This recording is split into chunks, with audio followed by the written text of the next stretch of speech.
বিএনপির দলের মধ্যে কয়েকজন ক্যান্ডিডেট আছে, ভালো ক্যান্ডিডেট আছে, সকলেই ভালো। মির্জা ফখরুল আছে, মেজর হাফিজ আছে, নজরুল ইসলাম খান আছে। দলের মধ্যে থেকে বাঁচলে এর মধ্যেই হয়তো একজনকে বাঁচবে বিএনপি, এটা আমার বিশ্বাস। কাকে বাঁচতে পারে বিএনপি আসেন একটা আলাপ করে দেখতে পারে। যাই হোক, মির্জা ফখরুলের প্রেসিডেন্ট হয়ে গেলে বেশ কয়েকটা ঝামেলা পোহাইতে হবে বিএনপিরে। কি কি ঝামেলা? প্রথম ঝামেলা, মহাসচিব কি হবে? একজন মহাসচিব তো বের করতে হবে, উনি তো আর মহাসচিব থাকতে পারবে না। পদাধিকার বলে রিজভী ভাইয়ের হওয়ার কথা, কারণ তিনি একমাত্র সিনিয়র যুগ্ম মহাসচিব। রিজভী ভাইকে নমিনেশনই দেয় নাই, ওনাদের মহাসচিব বানানো খুবই কঠিন সিদ্ধান্ত হবে বিএনপির জন্য। তার উপরে আছে বয়স্ক আর ইয়াংদের একটা দ্বন্দ্ব আছে বিএনপির মধ্যে। ম্যাডাম গ্রুপ আর ভাইয়া গ্রুপের মধ্যে কে হবে, কোন গ্রুপ থেকে মহাসচিব হবে, স্থানীয় সরকার মন্ত্রণালয় কাকে দেওয়া হবে, এটা দলের মহাসচিব পায় সঙ্গত কারণেই। তাই মির্জা ফখরুলকে প্রেসিডেন্ট বানাইলে অনেকগুলো গুরুত্বপূর্ণ প্রশ্নের সলিড অ্যান্সার লাগবে। পাগলা বলছে কি রে, হাসিনা আসবে ডিসেম্বরে। পাগলা বলছে কি রে, হাসিনা আসবে ডিসেম্বরে। ওরে ওরে চাপা মারিস না রে, জেলখানাতে রাখবে ভোরে। ওরে ওরে চিন্তা করিস না রে, জেলখানাতে রাখবে ভোরে। হাসিনা নাকি দেশে ফিরবে, এই ডিসেম্বরে ফিরবে। আলহামদুলিল্লাহ, আমরাও চাই তুই ফিরে আয়, উইও আসতে চায়, আমরাও চাই আসুক। তো মিয়া বিবি রাজি, কেয়া করে কাজী, তাও আসিচ্ছে না কেন? আমার ধারণা ওই যখনই কয় জামুগা, তখন মুদি গান ধরে, রুগজা সাথী চলা কেলা কাহা, তো মুদিও সাথে আসুক, অসুবিধে কি? রুমিন ফেরানা কইছে। শুধু তাই না, আবার কয় বাংলাদেশের রাজনীতিতে নাকি হাসিনার অবদান আছে। ওরে বাবা, মরে যাই মরে যাই।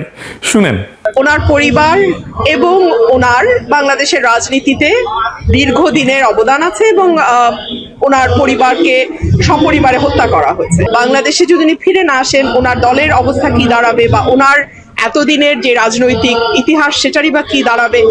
বাংলাদেশের রাষ্ট্রপতি নির্বাচন হবে, এডিটর সাহেব ব্যান্ড পার্টি বাজান। পত্রিকায় নিউজ আসছে মির্জা ফখরুল কনফার্ম হয়ে গেছে। কে কইছে? একাধিক স্ট্যান্ডিং কমিটির মেম্বার কনফার্ম করেছে। সেটাও নাকি তারেক রহমান কনফার্ম করেছে, নিউজে করছে।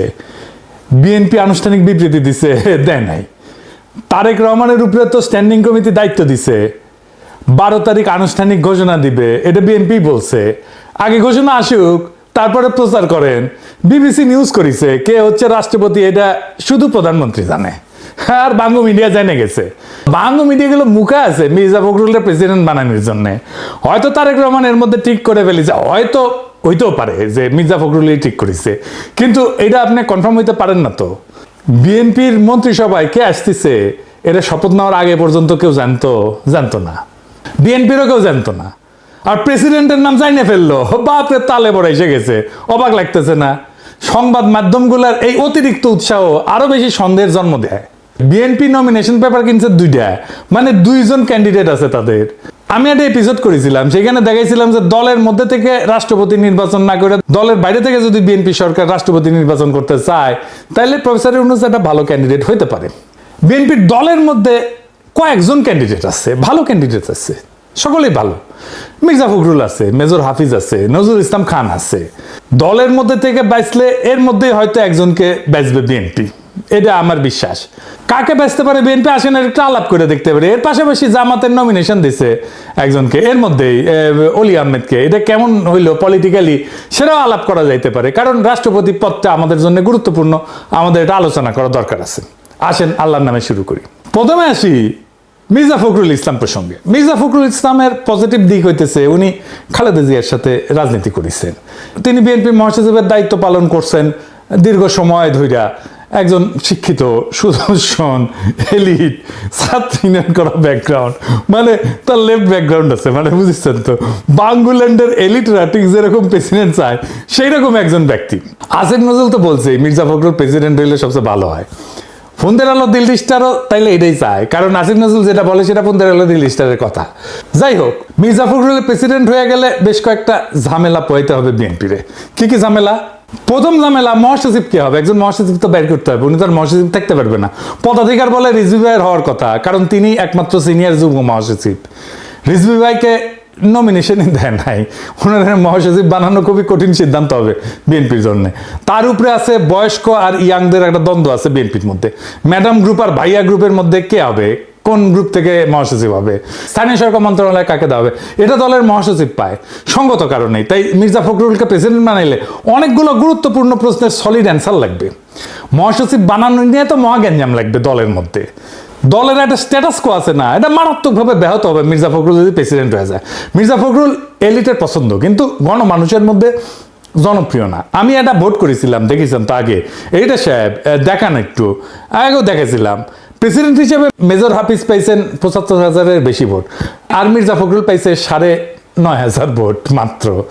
মানে বুঝেছেন তো মির্জা ফখরুল কত অজনপ্রিয় নেতা সাধারণ মানুষের মধ্যে। মির্জা ফখরুল সংগঠনের সাধারণ সম্পাদক থাকার টাইমে সংগঠনে কাজ করেন নাই, লুকায় লুকায় থাকছেন, কোনো সিদ্ধান্ত নেয়নি যখন চূড়ান্ত আন্দোলন হইতেছিল, কর্মীদের সাথে যোগাযোগ রাখতেন না। এটা খুবই সাধারণ অভিযোগ ছিল। শুধু তাই না, শমশের মবিন চৌধুরীর সাথে তারেক রহমানের একটা ফোন কল লিক হয়েছিল প্রায় ১২ বছর আগে। তখন বিএনপি মাঠে খিচ্ছে আন্দোলন করিচ্ছে, তখন তারেক রহমান কি বলেছিল মির্জা ফখরুলের নিয়ে শুনেন। এটা হয়তো আজকালকার চ্যানেলম্যানরা জানে না, শুনেন এটা সাহেব শোনান। এটা আমার কথা না, এটা খোদ তারেক রহমানের কথা। তারেক রহমানের মূল্যায়ন মির্জা ফখরুলের নিয়ে শোনান। সমঝোতা হচ্ছে পর্দার আড়ালে, হ্যাঁ পর্দার আড়ালে সমঝোতা হচ্ছে, এবং সমঝোতা হয়ে গেলে আস্তে আস্তে ছাড়া হবে, হঠাৎ কিছু হয়ে যেতে পারে। হ্যাঁ, তো সমঝোতাতে কারা করছে? ওরা ওদের নিজেদের মতো সমঝোতা করছে। মানে আমাদের কারোর সাথে কি কথা বলছে আপনি কি জানেন এরকম কিছু? আমার জানা মতো কারোর সাথে কথা বলছে না। আজকে তো আলমগীর বাইরে গিয়েছে, তারা মার্ডার চার্জ দিয়ে দিতে, সেটা তো দিতে হবে, কোন ইন্ডাস্ট্রি ছাড়া দিলে সেটা। কিন্তু উনি এইভাবে মানে হাইড অ্যান্ড সিক করছে কেন? পলিটিক্যাল লিডার একজন, পলিটিশিয়ান, তাই না? আলমগীর সাহেব, এটা আমরা একটু করে যাবো। ম্যাডাম এখানে জন্য বসে আছি, তো এটা কি আলাপ talk to mother about it? ওনার ওখানে কথা বলে তো অনেক সমস্যা আছে ফোনে, তো ডিটেল বলা মুশকিল। কিন্তু কথা হচ্ছে এরকম হাইড অ্যান্ড সিক করে তো বরঞ্চ এটা রিপারকেশন তো একটু খারাপই হচ্ছে। এটা তো বলা হয়েছে ম্যাডামকে কয়েকবার, কিন্তু বুঝলাম না এটা তো ম্যাডাম ইনস্ট্রাকশনেই বুঝে হচ্ছে। আমি যতটা বুঝি আর কি, ঠিক আছে, আমার মনে হয় না এরকম কোন কি বোঝাচ্ছে। সে যদি পালিয়ে থাকে, সে আন্দোলনেও নেতৃত্ব দিতে পারবে না, কোন রকম কথা বলতে পারবে না, সে তো চুপ করে হাইড অ্যান্ড সিকই আছে। তো লাভটা কি হচ্ছে? তাদের আরো খারাপ হচ্ছে। তো ডিস্ট্রিক্টের নেতারা কর্মীরা ওরা মাল খাচ্ছে আর উনি পালিয়েছে, তো লাভটা কি হচ্ছে তাহলে? মানে এটার বেনিফিটটা কি হচ্ছে? কোনো বেনিফিটটা হচ্ছে না। এই প্রশ্নটা অবশ্য অনেকেই করছে, এবং আমি ম্যাডামকেও ২-৩ বার করেছি। ম্যাডামের একটা কথা হলো যে যদি ওরা ধরা পড়ে যায়, এদেরকে ধরে ফেলে, তাহলে কাজ করবে কে মাঠে? তাহলে কাকে দিয়ে আমি কাজ করাবো? উনি কি খুব একটা কাজ করছে? উনি কি খুব একটা কাজ করতে পারছে? কোন ইনস্ট্রাকশন দিচ্ছে? কোন ডিস্ট্রিক্টেই তো কথা বলছে না, কিছু হচ্ছে না, কোন কারো খোঁজ খবরও হচ্ছে না। তো হচ্ছে কি, ডিফিকাল্ট টু ফাইন্ড হিম, মানে no one is able to talk to him. উনি যেই চার্জে আছে সেটার জন্য উনি যে ডিসিশন দিবে বা ইনস্ট্রাকশন দিবে সেগুলো তো হচ্ছে না। তো what's the use of hide and seek? শুনিছেন, এর বাইরেও একটা ব্যাপার আছে। প্রেসিডেন্ট পদটা একটা ফাদার লাইক ফিগার, এটা হইতে হয়, ঐক্যের প্রতীক হইতে হয়, এমন মানুষ হইতে হয় যারে বিরোধী দল আস্থায় নেবে। এই পজিশনটারই দরকার হয় সংকটের টাইমে। মির্জা ফখরুল তো বর্তমান বিরোধী দলের উপরে খড়গহস্ত। দেখেন বলছে ভোট হলে জামাতের অস্তিত্বই থাকবে না, এনসিপি তো ভোটই পাবে না। হ্যাঁ, এটা অত্যন্ত আক্রমণাত্মক ভবিষ্যৎবাণী। তো উনি তো একটা ইউনিফাইং ফিগার হইতে পারেন না।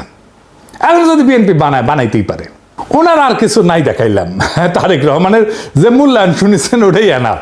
আওয়ামী লীগের জন্য তো ওনার মন কান্দে। উনি বলেন ধানের শীষ আওয়ামী লীগের পাশে আছে, নৌকার পাশে আছে, তাই না?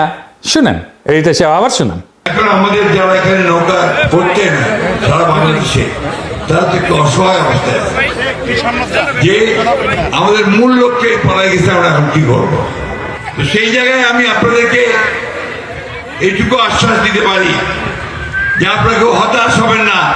ধানের শীষ আপনাদের পাশে আছে, আমরা আপনাদের পাশে আছি। আমরা বেঁচে থাকতে আপনাদের গায়ে কেউ ফুলের টোকাও দিতে পারবে না। শুনেছেন? শুধু তাই না, মুজিবের জন্য ওনার পরাণ কান্দে। দেখেন, আমার খুব খারাপ লেগেছে যখন আমি দেখেছি বিজয় সরণির সামনে শেখ মুজিবুর রহমানের যে মূর্তিটা ছিল দেখি অসংখ্য মানুষ সেই মূর্তিকে দড়ি বেঁধে টেনে ইঁচড়ে ফেলে দিচ্ছে। খারাপ লেগেছে কেন? যে তিনি তো আমাদের নেতা ছিলেন, তাই না? স্বাধীনতা যুদ্ধের সময় তো তার বিরাট ভূমিকা ছিল। এই লোকটাকে এই হাসিনা কত ছোট করে ফেললো যে আজকে তারও মূর্তি নামিয়ে ফেলতে, তার জন্য সম্পূর্ণভাবে হাসিনা দায়ী। শুনেছেন, খুব ব্যথা পেয়েছেন উনি। হাসিনার জন্য শরীয়দ্দির বডিগার্ডের সমস্যা হইতেছে, তাই উনি দুঃখ একেবারে পরাণ পাগল পাড়া হয়ে গেছে। ওরে আমার দুঃখ রে, ওরে আমার মনে বড় দুঃখ রে, দুঃখ আমার মনে রে। যাই হোক, বিএনপির আর এক ক্যান্ডিডেট হতে পারে মেজর হাফিজ। উনি বর্তমানে রাষ্ট্রপতির দায়িত্ব আছেন, জিয়ার সাথে সেনাবাহিনীতে ছিলেন। মেজর হাফিজ পাকিস্তান আর্মিতে কমিশন পান, কাকুলে ওনার ট্রেনিং হয় এবং ওনার ট্রেনার ছিলেন স্বয়ং জিয়াউর রহমান। 1971 যুদ্ধ করেন বাংলাদেশের স্বাধীনতার জন্য, পরে সেনাবাহিনীতে যোগ দেন। তিনি জিয়াউর রহমানের পিএসও ছিলেন, মানে বুঝেন কতখানি সম্পর্ক। মেজর হাফিজের ভাষ্যমতে জিয়াউর রহমান 1974 ওনার বার্ষিক গোপনীয় প্রতিবেদনে, যেটাকে এসিআর বলে, সেইখানে মেজর হাফিজকে সেনাবাহিনীর সর্বোচ্চ দায়িত্ব পালনের উপযোগী করে গড়ে তোলার কথা লিখেছিলেন। ওনারা প্রেসিডেন্ট করলে শুধু একজনকে স্পিকার নিয়োগ দিতে হবে, তাই তো? ইন্টারনাল যে স্ট্যাটাস কো এটা নষ্ট হবে না। বিএনপি খন্দকার মোশাররফ হোসেন স্পিকার হইতে পারেন। ওনার সভাপতিত্বে এই সংসদ যাত্রা শুরু করেছিল, তো জানেন তো, যেটা বলে স্ট্যাটাস কো, এটা তাহলে নষ্ট হয় না। মেজর হাফিজ সাধারণ মানুষের মধ্যে জনপ্রিয়, তার স্পিকারকালীন সময় তার ইমেজ আরো বাড়িয়েছে। দেখেন, প্রেসিডেন্ট হিসেবে তার বক্তব্য শুনুন। কোন জাতি এত সাহসী? আমরা সেই জাতি, তাদেরকে নিয়ে আমরা গর্ববোধ করি। পৃথিবীতে অনেক রাষ্ট্র আছে, তাদের এরকম নাগরিক নাই যে উদ্ধত সঙ্গিনের সামনে দুহাত তুলি আবু সাইদের মতো দাঁড়াতে পারবে। শুনেছেন? এবার শুনেন মুজিব সম্পর্কে তার মূল্যায়ন শুনেন। প্রথম প্রধানমন্ত্রী তাজউদ্দিন সাহেব, আওয়ামী লীগের সাধারণ সম্পাদক, তিনি শেখ মুজিবুর রহমানের কাছে গিয়েছেন, গিয়ে বলেছেন যে পাকিস্তানি আক্রমণ করতে যাচ্ছে, দেশের মানুষ স্বাধীনতা চায়, এখনো সময় আছে, আপনি স্বাধীনতা ঘোষণা করুন। শেখ মুজিবুর রহমান সাহেব বললেন যে না, আমি বিচ্ছিন্নতাবাদী হতে পারি না, পাকিস্তান ভাঙাতে আমার কোনো অবদান থাকুক এটি আমি চাই না, সুতরাং স্বাধীনতা ঘোষণা আমি দেব না। স্বাধীনতা ঘোষণা দেননি, পাকিস্তানের একটা ক্র্যাকডাউন চালালো, লক্ষ লক্ষ মানুষ ঘর বাড়ি ছেড়ে উদ্ভ্রান্ত হয়ে পালিয়ে যাচ্ছে, গ্রাম থেকে গ্রামান্তরে পালিয়ে বেড়াচ্ছে। পাক বাহিনী মেশিন গান, মোটর, কামান দিয়ে নিরীহ মানুষ গুলি করে হত্যা করছে। এই সময়ে যে কোনো জাতি অবদমিত হয়ে যেত, চুপচাপ হয়ে আত্মসমর্পণ করত। এমনই এক মহেন্দ্রক্ষণে জনগণের পক্ষে, মা বোনদের ইজ্জত রক্ষার জন্যে, দেশের মানুষের জীবন রক্ষার জন্যে বিপুল প্রতিরোধ গড়ে তুলেছে ইস্ট বেঙ্গল রেজিমেন্ট। এই সময় স্বাধীনতার ঘোষণা দিয়েছেন মেজর জিয়াউর রহমান। এটি হলো প্রকৃত সত্য। শুনেছেন? তার একটা অভিভাবক সুলভ ইমেজ দাঁড়ায় গেছে। বিরোধী দলের মধ্যেও তার ইমেজ খুবই ভালো, খুবই পছন্দ করে। সংসদে তো সারি উনি যা দেন সেটা সরকারি দলের লোকদেরকেই দেন। এই যে দেখেন, পার্থরে ইসলামী ব্যাংক প্রসঙ্গে সে জারি দিছিল, কঠিন জারি দিছিল।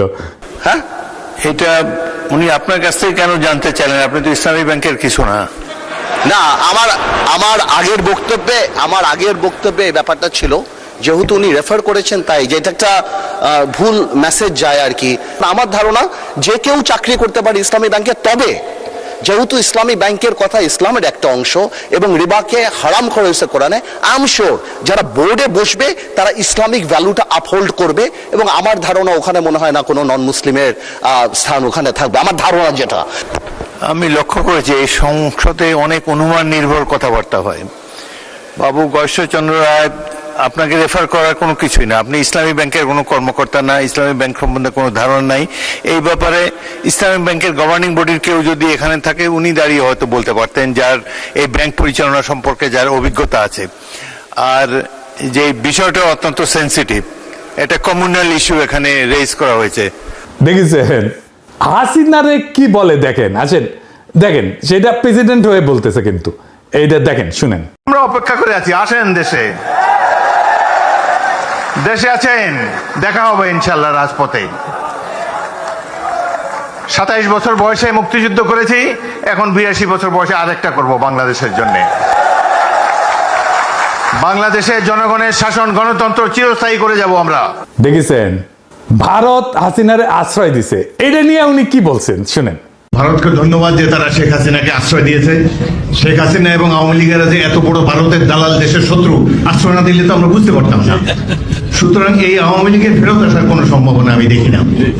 আগামী 20 বছরে তারা দেশে আসবে, নির্বাচন করে আবার রাষ্ট্র ক্ষমতায় যাবে, এটি কোনো রকমই সম্ভব না। আবার প্রতিবেশী রাষ্ট্র পেশি শক্তি ধরে তাদের বসিয়ে দিবে, কিংবা কোনো একটা সামরিক বাহিনী তাদেরকে বসিয়ে দিবে, এটাও সম্ভব না। আমাদের আস্থা রাখতে হবে জনগণের শক্তির উপরে। আমরা অনেক ভাগ্যবান, 71-এ বীর শ্রেষ্ঠদেরকে দেখেছি, আর 2024 সালে আবু সাইদকে দেখেছি। শুনেছেন, ভারতের কিছু কিছু পলিটিশিয়ান এই কইছে বাংলাদেশকে দখল করে নেব। মিডিয়া তো একেবারে যে ময়ূক টয়ুক আছে না, রিপাবলিক টিভি ইত্যাদি কি আছে না, ওগুলো তো কয়। তখন উনি কি বলছিলেন এই যে বাংলাদেশ দখল করে নেওয়া প্রসঙ্গে, শুনেন। ভারত কেন, আমেরিকাও এসে কোনোদিন বাংলাদেশ দখল করতে পারবে না। Come and try. অত্যন্ত দুঃখ লাগে, আমার দেশে পতাকা পোড়ানোর তুমি কে? What have you done? শুনেছেন, 1971-এ ভারত সাহায্য করেছে, অনেকে তো কাইট হয়ে পড়ে যায় যারা মুক্তিযুদ্ধ করে, কিন্তু উনি একজন খেতাবপ্রাপ্ত মুক্তিযোদ্ধা হওয়া সত্ত্বেও উনি কি বলছেন দেখেন ভারত প্রসঙ্গে। ভারতীয় সরকার আমাদের বন্ধু ছিল 71 সালে, কিন্তু স্বাধীনতার পর থেকেই আমরা লক্ষ্য করেছি তারা 71-এ তারা আমাদের জন্য যে সাহায্য সহযোগিতা করেছে সেটি উদ্ধার করার জন্য অতি ব্যস্ত। বাংলাদেশের প্রত্যেকটি ক্ষেত্রে তারা হস্তক্ষেপ করেছে। রামপাল বিদ্যুৎ কেন্দ্র থেকে শুরু করে দেশের ভিতর দিয়ে ট্রানজিট এবং অন্যান্য প্রত্যেকটি প্রকল্পে বাংলাদেশের নতজানু সরকার, আওয়ামী লীগের সরকার, শেখ হাসিনার সরকার বাংলাদেশের মানুষের স্বার্থ জলাঞ্জলি দিয়ে তারা এই দেশকে ভারতের একটি কলোনি বানিয়ে দিয়েছিল। দেশের জনগণকে বাধ্য হয়ে দীর্ঘদিন সংগ্রাম করে এই মাফিয়া সরকারকে অপসারিত করা হচ্ছে। শুনেছেন, মমতা ব্যানার্জি এটা খুব মারাত্মক বাজে কথা বলছিল, আমরা কিছু বলি নাই উনারে, যাই হোক, কিন্তু উনি ছাড়েন নাই। বাংলাদেশের সংখ্যালঘুদের উদ্ধারের জন্য মমতা একটা উক্তি করছিল, সেটার বিরুদ্ধে কি বলছিলেন উনি, এটা শুনেন। মমতা ব্যানার্জিকে ভালোই মনে করতাম, সৎ ভালো মহিলা, সাদাসিধা চাল চলন। তিনি পর্যন্ত বলেছেন শান্তিরক্ষী বাহিনীকে আমন্ত্রণ জানাতে চান বাংলাদেশের সংখ্যালঘুদের রক্ষা করার জন্য। কত বড় মিথ্যাচার! আমরা প্রত্যেকটি বাংলাদেশি নাগরিককে সামরিক ট্রেনিং দিয়ে প্রস্তুত করব যুদ্ধের জন্য। শুনেছেন, তারপরে ধরেন আমাদের পানির ন্যায্য হিসাব ভারতের প্রসঙ্গে কি একটা স্পষ্ট পলিটিক্যাল স্ট্যান্ড উনি নিছিলেন, শোনেন। 54টা নদী ভারতের মধ্যে দিয়ে প্রবাহিত হয়ে বাংলাদেশে প্রবেশ করেছে। প্রত্যেকটি নদীতে অন্যায়ভাবে ভারত সেখানে বাঁধ নির্মাণ করেছে, যে বাঁধ নির্মাণের ফলে আমাদের কৃষক ন্যায্য পানি পাচ্ছে না। আমি পানি সম্পদ মন্ত্রী হিসাবে সবসময় বাংলাদেশের মানুষের ন্যায্য দাবি বলিষ্ঠভাবে তুলে ধরেছি। তাদেরকে বলেছি আপনারা পরিবেশের ক্ষতি করছেন, বাংলাদেশের কৃষকদের ক্ষতি করছেন, সুতরাং অবিলম্বে প্রত্যেকটা নদীতে আমরা প্রত্যেকটা অভিন্ন নদীর পানি ভাগাভাগির জন্য আমি উদ্যোগ গ্রহণ করেছিলাম। তিস্তা নদীর পানি ভাগাভাগির জন্য আমরা একটা সিদ্ধান্ত উপনীত হয়েছিলাম। শুনেছেন, মানে আমি উনার যত ক্লিপ দেখতেছি, আমি দেখতেছি উনি খালি পজিটিভ কথা, পজিটিভ আমাদের কথাই বলতেছেন, মনে হচ্ছে আমাদের মাউথ পিস হিসেবে উনি কথা বলতেছেন। উনার দুইটা নেগেটিভ পয়েন্ট আছে, একটা খালেদ মোশাররফের সাথে উনি করতে যাওয়া, আর 1/11-এর টাইমে বিএনপি ভাঙতে যাওয়া। তো উনি আপনার ইমেজ যে লেভেলে পুনরুদ্ধার করছেন সেটা অবিশ্বাস্য। আমার মতে উনি একটা ইউনিফাইং ক্যারেক্টার হইতে পারেন। আমার ব্যক্তিগতভাবে ডিপ রেসপেক্ট আছে এই লোকটার প্রতি, আমি এটা লুকায়ও না। উনি প্রেসিডেন্ট হইলে আমি খুশি হব ব্যক্তিগতভাবে, কারণ উনি একজন প্রেসিডেন্ট ম্যাটেরিয়াল বাংলাদেশের জন্য। এইবার আসেন জামাতের রাষ্ট্রপতি ক্যান্ডিডেট প্রসঙ্গে একটা আলাপ করি। আমরা তো সবাই জানি যে জামাতের প্রার্থী জিতবে না। তো এই মনোনয়নটা একটা প্রতীকী মনোনয়ন, যে আমরা কেমন ধরনের লোককে রাষ্ট্রপতি পদে চাইতেছি, কেমন ধরনের লোককে রাষ্ট্রপতি পদে মনোনয়ন দিলাম। তাহলে এমন একজনকে দেওয়া দরকার যে জামাত এনসিপির ইমেজ বাড়াবে, তাই না? কিন্তু দিল কাকে? অলি আহমেদকে। আসেন অলি আহমেদের একটা বক্তৃতা দেখি চট্টগ্রামে। রাজাকার এবং স্বৈরাচার বেগম খালেদা জিয়া মাত্র 1/3 জনগণের প্রতিনিধিত্ব করে, সুতরাং 2/3 প্রতিনিধিত্বকে বাদ দিয়ে আপনারা কখনোই আজউদ্দিনের নেতৃত্বে কাজ করতে পারেন না। আর বিএনপিতে চলে গেলে 0 হয়। আরে বেগম জিয়া দেখে যাও চট্টগ্রামের মানুষ দেখেছেন, এটা 1/11-এর সময় বক্তৃতা। 2006 সালে খালেদা জিয়া তারেক রহমানকে উদ্দেশ্য করে বলছিলেন, মা ভালো হইলে ছেলে খারাপ হয় কিভাবে, দুইটাই বদমাইশ। চিন্তা করেছেন, মুখের লাগাম নাই তো তার। এমন একটা মানুষকে, আজ ধোয়া টাইপের মানুষকে প্রেসিডেন্ট ক্যান্ডিডেট করছে জামাত এনসিপি। সে নাকি প্রথম চট্টগ্রামে বিদ্রোহ করেছিল, সেটাও সে কয়। মুক্তিযুদ্ধের সময় ক্যাপ্টেন অলি আহমদ হিসাবে সর্বপ্রথম পাকিস্তানের বিরুদ্ধে বিদ্রোহ করেছিলাম। চট্টগ্রাম সেনানিবাসে গোলাগুলি শুরু হয়েছে, অষ্টম বেঙ্গল সেনাদেরকে নিয়ে আমি বিদ্রোহ করি। মুক্তিযোদ্ধা তাই সাতক্ষণ মাপ, জামাতের 71 নিয়ে একটা হীনমন্যতা আছে, তাই মুক্তিযোদ্ধা দেখলে ক্যাট হয়ে পড়েছে। সাতক্ষীরা একটা মুক্তিযোদ্ধা এমপি কি পরিমাণে বেইজ্জত হইল না, তাও শিক্ষা হয় নাই ওদের। তারা যদি একজন নন পার্টিজান কাউরে নমিনেশন দিত, তাইলে সেটা পলিটিক্যালি ইউজ করতে পারতো। ধরেন সে যদি দিলারা আপারে দিত, তাহলে পরে নারী নেতৃত্ব নিয়ে প্রশ্ন করলে বলতে পারতো, আরে আমরা তো আমাদের প্রেসিডেন্ট ক্যান্ডিডেট করছিলাম একজন নারীকে, আপনারা কি বলেন এই সমস্ত কথা। নন পার্টিজান কাউরে করলে বিএনপির উপরে একটা চাপ সৃষ্টি হইতো যে বিএনপিও তাহলে একটা নন পার্টিজান কাউরে নমিনেশন দিক। কইতো যে দেখো আমরা তো দলের কাউরে দেই নাই, তোমরা কেন দাও না, তোমরা দলের বাইরে দাও।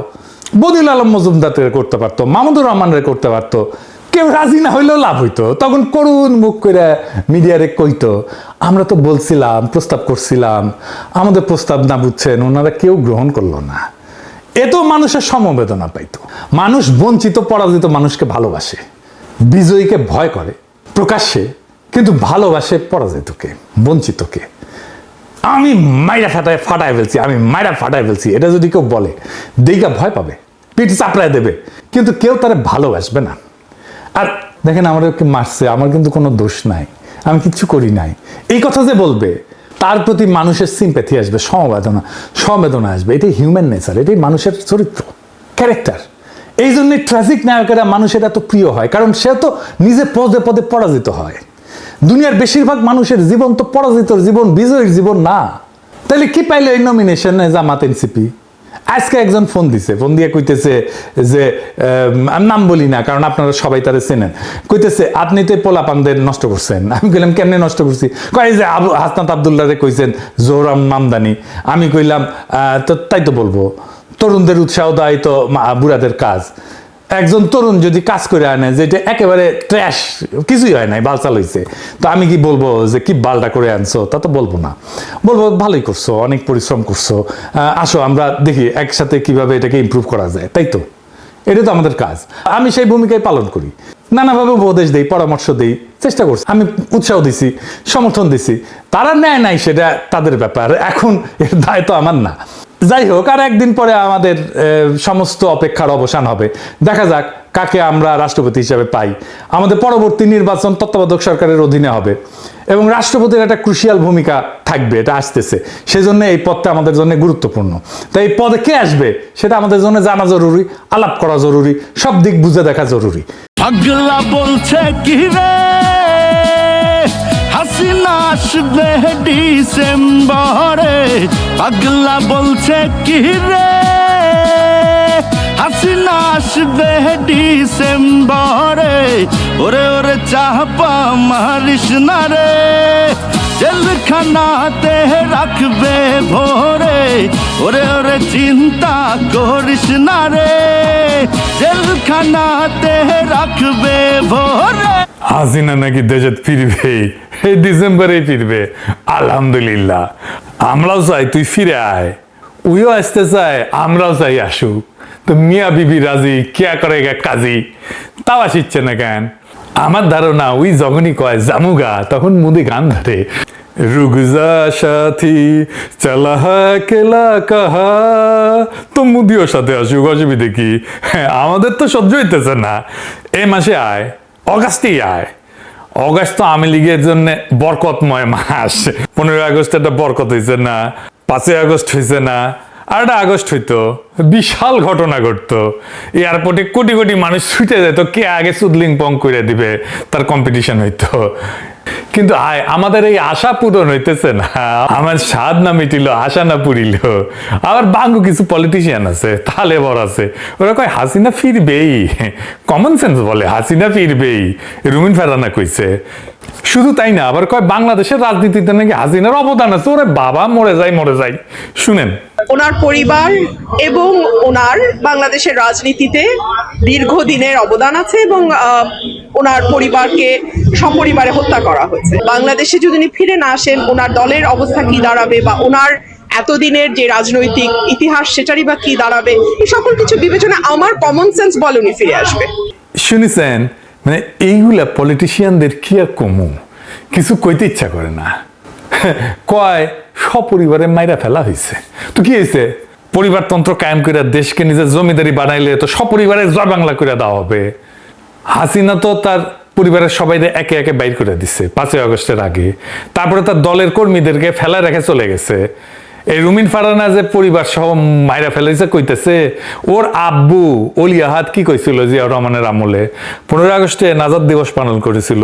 এডিটর সাহেব দেখান, ভালো করে আন্ডারলাইন করে দেখান। কইছিল কর্নেল ফারুক আর কর্নেল রশিদ আল্লাহর নিয়ামত হিসেবে আসিছিল। দেখেছেন ওই সময় কর্নেল ফারুক আর খন্দকার মোস্তাক জেলে ছিল, আর কইছিল যে এরা আজকে জেলে, আর যারা ইন্ডিয়া পালায় গেছে তারা ফিরে এসে রাজনীতি করতেছে। যাই হোক, হাসিনা কেন সাংবাদিক সম্মেলন করছে ইন্ডিয়ায়, কেন করছে আমি আগের এপিসোডে কইছিলাম, রাজনৈতিকভাবে প্রাসঙ্গিক থাকার জন্য, পলিটিক্যালি রেলেভেন্ট থাকার জন্য। তার দলের লোকজন দিয়া তো আর কিছু করতে পারতেছে না, এখন সেই জন্য তারাই মাঠে নামতে হইতেছে।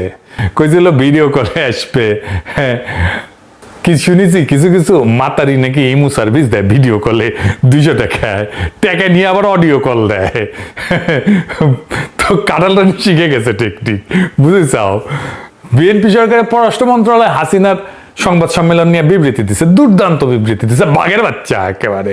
এই দেশে বাঘের গর্জন দেয়। কইছে বাংলাদেশ এই ঘটনায় তীব্রভাবে ক্ষুব্ধ। এই খুনি হাসিনা যে বিষাক্ত বিষোদ্গার করে, ইন্ডিয়া এই কাজ কইরা সার্বভৌমত্বের প্রতি অবমাননা করছে। জুলাই বিপ্লবের শহীদদের প্রতি এটি তার একটা গুরুতর মারাত্মক অপমান। হাসিনার শাসনকে ফ্যাসিস্ট শাসন, হাসিনাকে গণহত্যাকারী, গণহত্যার দায়ে দণ্ডিত ব্যক্তি, তার দলকে অপরাধী চক্র, সহযোগী গোষ্ঠী, মাফিয়া এন্টারপ্রাইজ বলছে। ইন্ডিয়াকে বলছে যে বাংলাদেশ কখনো তার করদ রাজ্য হবে না। ইন্ডিয়ারে বারবার বলা হয়েছে যে হাসিনাকে রাজনৈতিক কর্মকাণ্ড চালাইতে দিলে বাংলাদেশের সাথে কূটনৈতিক সম্পর্ক স্বাভাবিক হবে না। তাও এই কাজ করিছে। এইসব ভাষা, কূটনৈতিক বিবৃতি প্রচলিত ভদ্র পরিমিত ভাষার তুলনায় আক্রমণাত্মক, পলিটিক্যালি চার্জড। আর একটা বড় কথা কইছে যে জুলাইটা বিপ্লব, রেভলিউশন, জুলাই রেভলিউশন কইছে। মানে বিএনপি তো জুলাইকে বিপ্লব বলে স্বীকারই করতে চায় না। এই প্রথম পররাষ্ট্র মন্ত্রণালয়ের ডকুমেন্টেড হইল বিএনপি জুলাইকে বিপ্লব বলে স্বীকার করছে। এটা একটা গুরুত্বপূর্ণ অর্জন, খুবই সিগনিফিক্যান্ট একটা ঘটনা। মোদী সরকার সংসদে বৈশা কইছে যে হাসিনা ভারতের রাজনৈতিক কর্মকাণ্ড চালাইতে পারবে না। এই গত 31শে জুলাই কইছে, দেখেছেন? তো সাংবাদিক সম্মেলন কি রাজনৈতিক কর্মকাণ্ড না? ওদের এটা মুখ না গোয়া? এই দেশে দেখেছেন ফোন দিল্লি স্টারের রেফারেন্স দেখেছেন, এটা যত কম দেখানো যায় বুঝছেন ততই ভালো। আমার ক্ষুদ্র ভাতারা মাইন্ড করে, কয় যে এটা দেখে নাকি মেজাজ খারাপ হয়ে যায়। ইলিয়াস তো আমার ফোন দিলেই কয় যে দাদা আপনি ভিডিওতে ফোন দেন, আলো দিল্লি স্টারের নিউজ দেন, স্টোরি দেখান, এটা কেন করেন, এটা কইরেন না। আমার তো রেফারেন্স দেখাতে হয়, কিছু রেফারেন্স আমি কোথাও পাই না। ধরেন আজকে একটা কাজ করেছিলাম, একটা এপিসোডের কাজ করেছিলাম, করতে করতে একটা রেফারেন্সের দরকার। ওয়ার্ল্ড ব্যাংকের সাথে সরকারি কেনাকাটা নিয়ে হাসিনা সরকার একটা বড় ঝামেলা হয়েছিল সেই 2009 সালে। $1.5 বিলিয়ন লোন আটকে দিছিল কিন্তু ওয়ার্ল্ড ব্যাংক। তো আপনি নিউজ কোথাও খুঁজে পাবেন না, কোথাও না, দিল্লি স্টার ছাড়া। তো আপনারে আমারে আরো দীর্ঘ সময় এই আর্কাইভের উপরে, এদের আর্কাইভের উপরে নির্ভর করতে হবে, উপায় নাই। কারণ আমাদের তো কোনো মিডিয়া দাঁড়ায় নাই, তো এখনো মিডিয়া দাঁড়ায় নাই।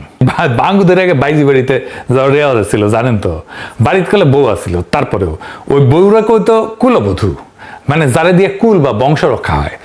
কিন্তু এই কুলবধূর রগে এই প্রেম রং ঢং এই সমস্ত হইতো না, শুধু বংশ রক্ষাই হইতো। তো বাঙ্গুদের সেই প্রেমের অভাবটা পূরণ করতো বাইজিরা, সেজন্য বাইজি বাড়িতে যেত। তো আমাদের কুলবধূ মিডিয়া যারা আছে আর কি, তারা দিল্লি স্টার বা ফোনদের আলো এই বাইজের অভাব পূরণ না করা পর্যন্ত আমাদের বাইজে বাড়িতে যাইতেই হইতেছে। কুলবধূর কাছে যা পাওয়া যাবে না, তার জন্য বাইজের উপরে নির্ভর করে তো বাঙ্গুদের নিয়তি, তাই না? তা আমারও নিয়তি হয়েছে। যাই হোক, মনে আছে তো ওই যে SKF কোম্পানির ওষুধ বয়কট আর মেরিল কসমেটিক্স বয়কট, এই দুইটা থেকে ফোনদের আলো দিল্লি স্টারের টেকা আসে গলে, কেনা বন্ধ করে দেন, সুখে ঘুটে হয়ে যাবে। যাই হোক, আলাপে ফিরে আসি। আমরা বুঝে নিই যে হাসিনা এবং আওয়ামী লীগটা আসলে কি। হাসিনা আর আওয়ামী লীগ এরা হইতেছে বাংলাদেশে ইন্ডিয়ার এজেন্ট। শেখ হাসিনার যদি কোনো রকম বিন্দুমাত্র ক্ষতি করার চেষ্টা করা হয়, সেটা বাংলাদেশের মাটিতে হোক আর ভারতের মাটিতে হোক, বাংলাদেশ কিন্তু আর বাংলাদেশ থাকবে না। আওয়ামী লীগ যতদিন ক্ষমতা থাকবে ততদিন সে বাংলাদেশকে ইন্ডিয়ার করদ রাজ্য বানায় রাখবে, এমন কিছু দিবে ইন্ডিয়া যা চিরদিন মনে রাখবে, বুঝিছাও। আর যখন ক্ষমতা থাকবে না তখন বাংলাদেশকে অস্থিতিশীল করে রাখবে। 1975-এ এই কাদের সিদ্দিকিরা ইন্ডিয়া পলায় গিয়া বাংলাদেশের বিরুদ্ধে যুদ্ধ করেছে, অস্ত্র হাতে। ইন্ডিয়া ক্যাম্প কইরা এই মেঘালয়, আসাম, ওই অঞ্চলগুলোতে। আওয়ামী লীগ একমাত্র রাজনৈতিক দল যে স্বাধীন বাংলাদেশের বিরুদ্ধে বিদেশের মাটিতে বসে আনুষ্ঠানিকভাবে যুদ্ধ করে গেছে আমাদের সেনাবাহিনীর সাথে, বছরের পর বছর, 75 থেকে 77 পর্যন্ত। ইন্ডিয়ার মেঘালয়, আসাম সীমান্ত এলাকায় ঘাঁটি স্থাপন করছিল, বিএসএফ সাহায্য করত, অস্ত্র দিত। হাসিনার প্রত্যক্ষ সমর্থন ছিল। হাসিনা সিটিতে যোগাযোগ রাখতো কাদের সিদ্দিকির সাথে, নির্দেশ দিত কাদের সিদ্দিকে, ওকে ডাকতো বজ্র বইলা, কইতো আমি তোমাদের ক্যাম্পে গিয়ে রান্না করে দিয়ে আসবো। ওরে বাবা, কাদের সিদ্দিকি নিজে বলছে তার ওই বাহিনীতে প্রায় 10,000-এর মতো সেনা ছিল। কোনো বিচার হয়েছে ওর? রাষ্ট্রের বিরুদ্ধে যুদ্ধ, তো বিচার হওয়া উচিত, ওর তো ফাঁসি হওয়া উচিত। আরামজাদারা আমাদের বলে নাকি আমরা নাকি জঙ্গি। তারা স্বাধীন দেশে একটা বৈধ সরকারের বিরুদ্ধে বিদেশের মাটিতে থেকে যুদ্ধ করছে, কোনো শাস্তি হয় না, তার বিচার হয় নাই। এই জন্য এগুলোর এত বারবারন্ত, এই জন্য এগুলো এত লাফায়। ওরা মনে করে যে ওদের কিছুই হবে না। এই মনে করাটা বন্ধ করে দিতে হবে। তারপরে কি হইলো? কাদের সিদ্দিকি শেষ হইলো, তারপরে শুরু হলো শান্তি বাহিনী। বাহ! তারপরে 1991 খালেদা জিয়া সরকার গঠন করলো, শুরু হলো 71-এর ঘাতক দালাল নির্মূল কমিটির নামে অস্থিরতা। সারা দেশে কি অস্থিরতা করছে, চারিদিকে মারপিট লেগে থাকতো। তারপরে করলো 200 দিন হরতাল, তারপরে হইলো সিরিজ বোমা হামলা। হাসিনা নিজে বলছিল যে একদিনের জন্য শান্তিতে থাকতে দেবে না, কথা রাখিছিল হাসিনা। বাংলাদেশে হাসিনা বা আওয়ামী লীগ ক্ষমতায় না থাকলে বাংলাদেশকে তামা তামা করে দিবে, এটা ইন্ডিয়ান পলিসি। হাসিনার মনে, হাসিনার দলের লোকদের মনে বিন্দুমাত্র গ্লানি আছে, অনুশোচনা আছে? নাই। এরা মনে করে হাসিনার শাসন ঠিক আছে। তারা মনে করে হাসিনা কোনো গণহত্যা করে নাই, আমরাই বরং জঙ্গি, পুলিশ হত্যা করছি। এই 2 বছর আগের ইতিহাস এইভাবে পাল্টায় দেয় এত ডকুমেন্টেশন থাকার পরে, জাতিসংঘের তদন্তের পরে। তাইলে বুঝেন 1971-এর ইতিহাস নিয়ে কি রাহাজানি করছে আওয়ামী লীগ। এদের দাবরানের উপরে রাখবেন, এরা সোজা থাকবে। এদের সাথে মানুষের মতো আচরণ করছেন তো মরছেন, ওরাই আপার হ্যান্ড নিয়ে নেবে। আওয়ামী লীগের পক্ষে যে বয়ান উৎপাদন করবে, যে